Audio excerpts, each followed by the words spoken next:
Hey everyone, in this video we're going to take a look at chapter 31 from book 4 of De Bello Gallico. So remember, we're in the middle of the expedition to Britain, right? The invasion of Britain, if you want to think of it that way. And we've been looking at how Caesar's landing has been basically a disaster. Maybe not a full-on disaster, but pretty close to it. It's not gone the Romans' way. He's had to fight just to land his ships.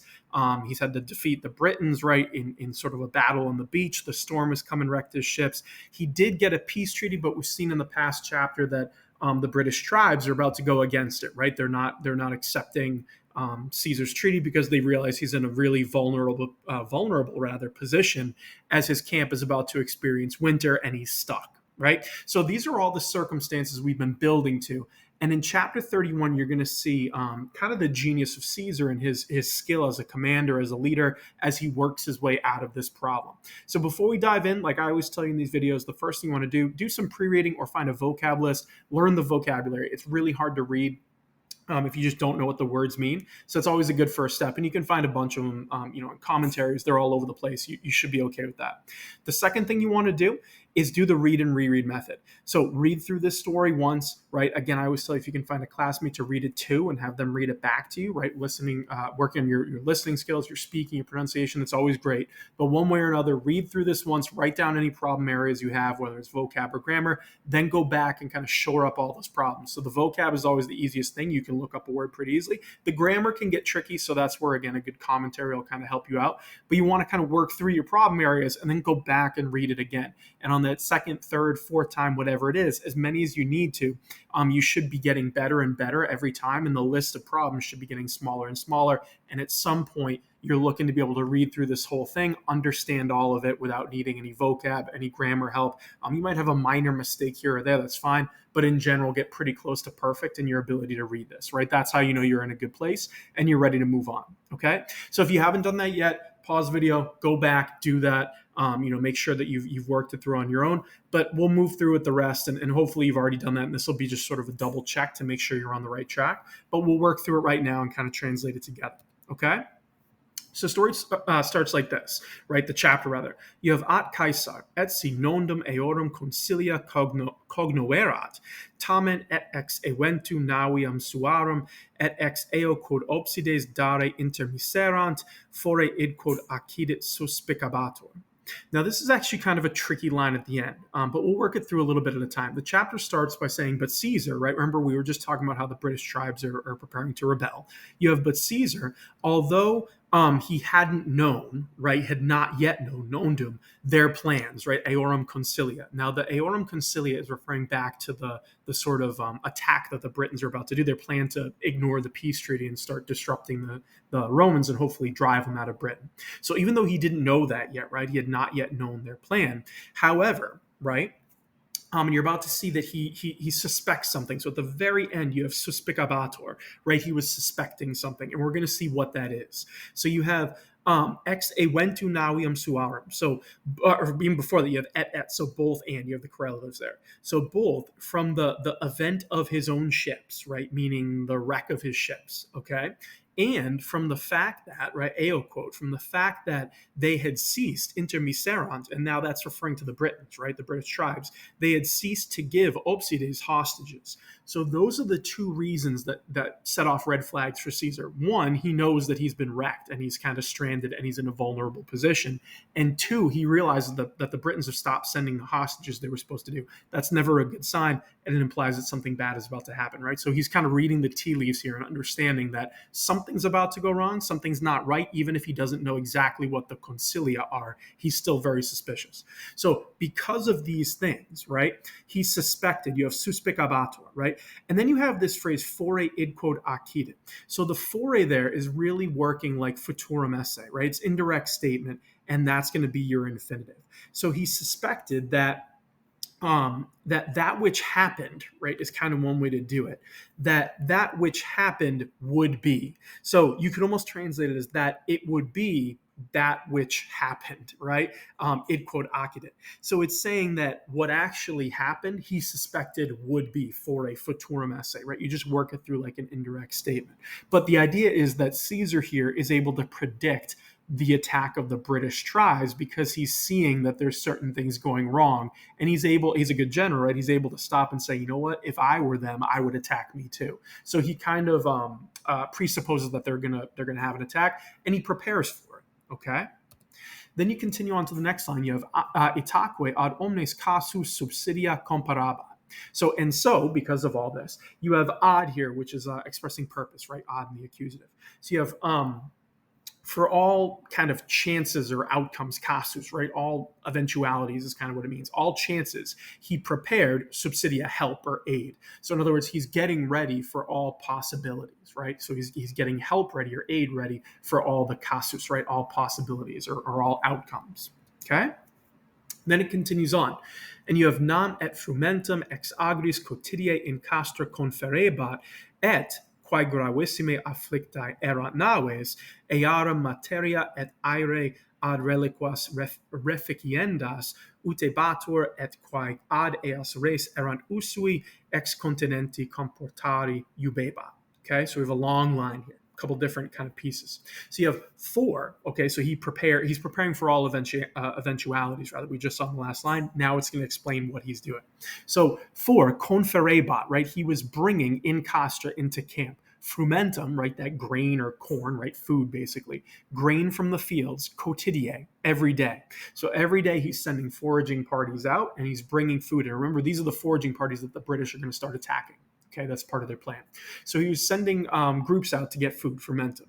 And then you have the naves, the ships. You almost want to go to naves first and then come back to quae. So it's the ships which, right, naves quae, afflictae erat, had been damaged or afflicted, damaged probably works best, had been damaged gravissime, very seriously. So the ships which had been very seriously damaged, which means damaged beyond repair, basically. So for those ships which are again very seriously damaged, utebator, he was using. Okay, now utebator, right, is going to take an ablative as its object here, right? So that's why you have these two words in the ablative case, right? So what's he going to end up using? Well, he's going to be using the materia, right? The wood or the material, the timber, really, of them. So their timber, their wood, and their aire, their bronze, right? So the bronze is important to make sure you can repair the ship, along with the wood, obviously. So those two things here, materia atque aire, right? And I'm just talking about the ships right there. So he was using their wood, their timber, and their bronze. Then you have ad reliquas reficiendas. Now, reficiendas is the gerundive. So when you have ad plus a gerundive, you're showing purpose, right? This is something we've seen a few times in Caesar. But again, you want to basically flip this around. Sometimes you see in commentaries, they call it a gerundive flip or a gerund gerundive flip, rather. So you can just pretend it's an ing, right? Think of it as gerund with this accusative object is kind of one way to do it. So he's taking the wood and the bronze for the purpose, right, is kind of what it is, of repairing, reficiendas, reliquas, the rest, meaning the rest of the ships. So he was using the wood and the bronze for the purpose of repairing reliquas, the rest of the ships. So he's basically taking these ships apart and sacrificing them and saying, these are not usable anymore. Let's use their resources to repair the ones that we can, okay, which is a clever idea. And the quae is really the things which, right, you're implying things there, the neuter. So you have the things which were erant usui, of use, right? And again, here we have ad eas res, its purpose again. So the things which were of use for these things, right, for these repairs is really what it means. You have sort of the dative of purpose there with usui.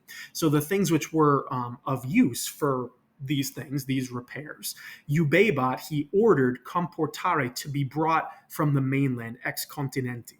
Okay, so the rest of the stuff they need, he's sending messengers back to the mainland, right, and telling them bring more stuff, right? We need to we need to repair these ships. Okay, so that's a longer sentence, but it's got a couple sort of trickier parts, particularly with that gerund in the middle of it, that you just have to work through. But you'll get the idea. He's using the damaged and the completely destroyed ships to fix the ones that are fixable. Okay. Then you continue on, and you have itaque cum sumo studio a militibus administraretur. Then you have 12, right? Xii navibus amicis reliquis ut navigari satis commode posset afece. Okay, so with the greatest zeal, the greatest eagerness, right? Sumo studio. um, Administrator, it was administered a militibus by the soldiers, meaning it was kind of like done or managed by the soldiers. And they're doing it with great zeal. So that line's kind of important because it shows you they believe in Caesar, right? They're excited. He's given them sort of a lifeline in an otherwise kind of hopeless looking situation. So the soldiers are into it, okay? And they start working really hard for their commander, for Caesar, who they trust, right? They fought with him for a long time at this point. So it was administered by the soldiers. Then you have with 12 ships having been lost. Okay, so having lost these 12 ships, right? I guess that's how many are completely destroyed in the storm.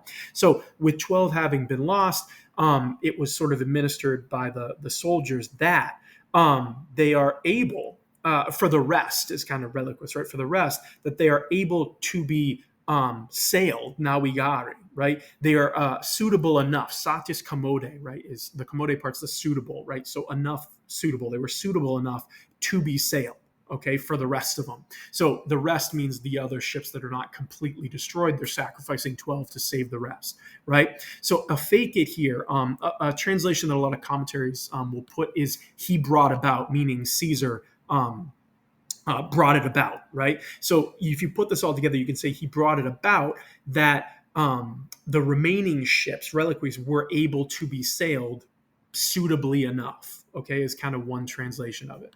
So again, you're seeing here Caesar's kind of skill as not only just a military commander, but a leader, right? A logistical leader. He's always been very good at this. You see this throughout the Bello Gallico. His logistical skill and organization skill is really fantastic, and you see it here. So they sacrifice some ships, and they get the rest of them. Not perfect, right? So he has that sort of idiom in there of satis commode, but good enough is kind of his point. Good enough to get off the island and back to the mainland. Okay, so a couple things to think about as you work your way through this chapter. It's not a particularly long chapter, and there's not a ton going on, but it is an important one, just because it shows a couple pieces of sort of insight into Caesar's mind. So the first thing you want to notice here is how he describes himself. He anticipated the Britons' move, right, of betraying him. So one question you should have is, did he know this in the moment, or is he looking back with hindsight? Do you believe that he actually knew what was happening? And it can be open-ended. Personally, I think he probably did, right? He's a very skilled general. He realizes if they stop sending hostages, that's a bad sign. And he understands that he's in a really tough spot in terms of where he is, and how winter's coming. So I think he probably did understand it, but he does make a note of making himself look really good. Which is what he's always like trying to do with this narrative. So he comes off as very sort of having foresight, I guess is kind of the idea, right? To anticipate what's about to happen. So that's an interesting part of it as you read through. The other thing, I said the logistics of it, right? Repairing the fleet, very impressive. They're in a tough spot. Being able to do that while you know that an enemy is about to come by it is important, and it shows you just how good he is with sort of his skills. And I mentioned that here in the last bullet, the fourth bullet. You know, his generalship is on display in previous chapters, but here it's really his leadership skills, his organizational skills, and it really stands in contrast to what we've been seeing in Book 4. Right up to this point, it really hasn't looked that good in terms of his ability. Right, he didn't bring the cavalry, the ships are lost, the landing's a disaster. Now you're starting to see him turn it around. So it almost has a flow to it, right? Chapter 4, at least what we're reading from Book 4, rather, where you see the disaster, and now you see Caesar pulling his troops out of the disaster. And I think that's a good way to read it. He's setting himself up to look like a really great hero, and hoping that the reader doesn't necessarily realize that he kind of caused these problems as well. But it does show how good of a leader he is. The other thing is, notice that he's able to send messages to the mainland, right? He's done this a few times. They're not completely isolated. It's the ships that are destroyed are really the big warships that would be able to carry his army. But they are able to get messages across in smaller boats. So that's something that kind of gets lost sometimes when you're reading this. You think he's Caesar and the Romans are just stuck and they're isolated and abandoned and there's no hope at all. Not true. They are clearly able to send messengers across. And it kind of implies that they had smaller boats, right? You send a bunch of messengers, you put on one of the smaller boats, maybe one of the merchant boats, something like that. But the big problem is he's missing the warships. He's just not able to get his troops out, but other people are able to get back to the mainland and hopefully send him some help. Okay, so hopefully this chapter made sense. If you have any questions at all, like I always tell you, put them in the comments below. I'm happy to help. There are definitely some trickier lines there, but like I said, read through it, try to read it aloud, always bring it to life. You don't want to just translate it in your head. And the more you read it and repeat, reading through this section, the easier it gets. Right? Do the read and reread method, and you are trying to hit a point where you can read it and understand it without needing any help. That's how you know you're ready to move on. Good luck.